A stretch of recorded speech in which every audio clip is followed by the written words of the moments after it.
அதே மாதிரி சார் இப்போ வந்து ஒருவருடைய பெயரை வச்சு நல்லது கெட்டது அப்படின்னு சொல்கிறோம். எந்த அடிப்படையில் நல்லது கெட்டதுன்னு அப்படி அவங்க தீர்மானிக்கிறாங்க சார்? பொதுவாகவே பெயர்கள் நல்லதாக இருக்கணுங்கிறத நபி ஸல்லல்லாஹு அலைஹி வஸல்லம் அவர்கள் விரும்பியிருக்கிறாங்க. அதனால சொன்னாங்க, நீங்கள் அழகிய பெயரை சூட்டுங்கள், காரணம் உங்கள் பெயரை கொண்டும் உங்கள் பெற்றோர்களின் பெயரை கொண்டும் தான் மறுமையிலே அழைக்கப்படுவீர்கள் அப்படின்ட்டாங்க. அப்போ மறுமையில் எல்லா மக்களும் இருக்கும்போது இறைவன் நம்மளை அழைப்பான்ல, அப்போ நல்ல பேராக இருந்தால் தானே, அதுக்காக நல்ல பேராக சூட்டுங்க அப்படின்னு சொல்லலாம்னு சொல்லியிருக்கிறாங்க. சில பேர் அந்த காலத்தில் விரும்பாத பேரை வச்சுருக்கிறாங்க, அந்த பேரை மாற்றிருக்கிறாங்க நபி ஸல்லல்லாஹு அலைஹி வஸல்லம் அவர்கள்.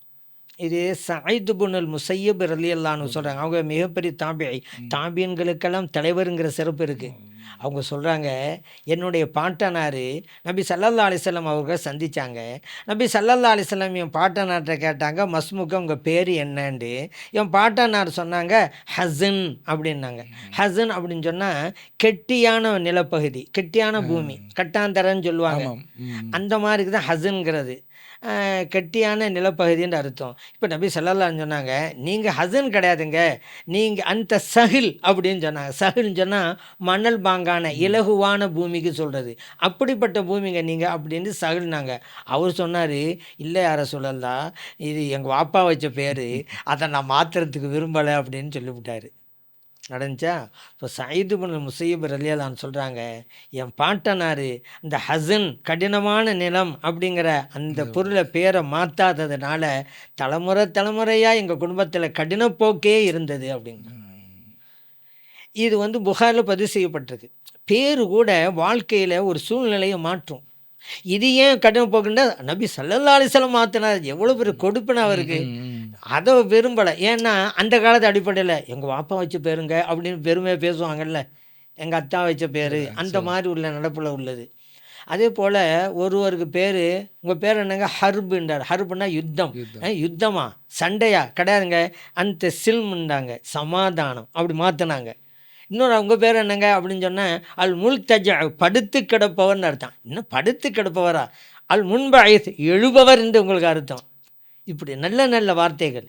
ஏன்னா படுத்து கிடக்கணும்னு பேர் வச்சா எப்போ படுத்தே போயிடுவோம், எல்லாம் கூப்பிடுவாங்கல்ல, அல் முல்தஜ், படுத்து கிடப்பவர், படுத்து கிடப்பவர்னு எல்லாம் சொன்னால் யாராவது ஒரு ஆள் சொல்லுவோம், பழிச்சிட்டாங்க படுத்தாங்க கிடப்பான் அந்த ஆள். அல் முன்பைத், எழக்கூடியவர். இப்படிலாம் மாற்றிருக்காங்க நபி ஸல்லல்லாஹு அலைஹி வஸல்லம் அவர்கள். அதே போல் பெயர்களை வைத்து சில காரியங்கள் நன்றாக நடக்குங்கன்னு சொல்லியிருக்கிறாங்க. ஹுதைபியா உடன்படிக்கை நமக்கு தெரியும்.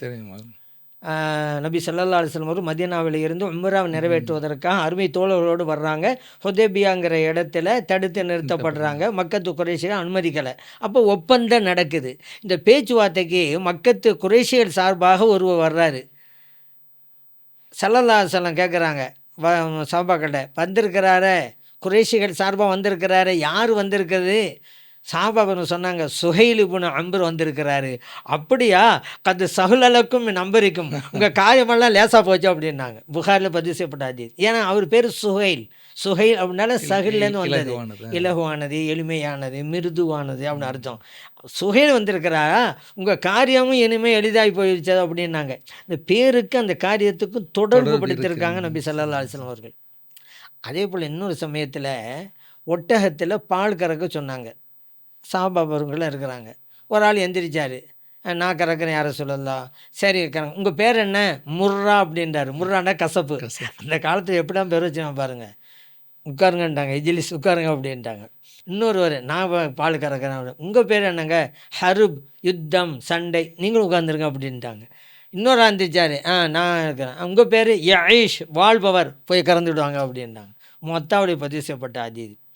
ஏன்னா ஒட்டப்பால் மதுரமாக இருக்கும், கசப்புங்கிற பேர் வச்சுட்டு போய் கறந்தாக்க அப்புறம் மதுரமான பால் என்ன வருது?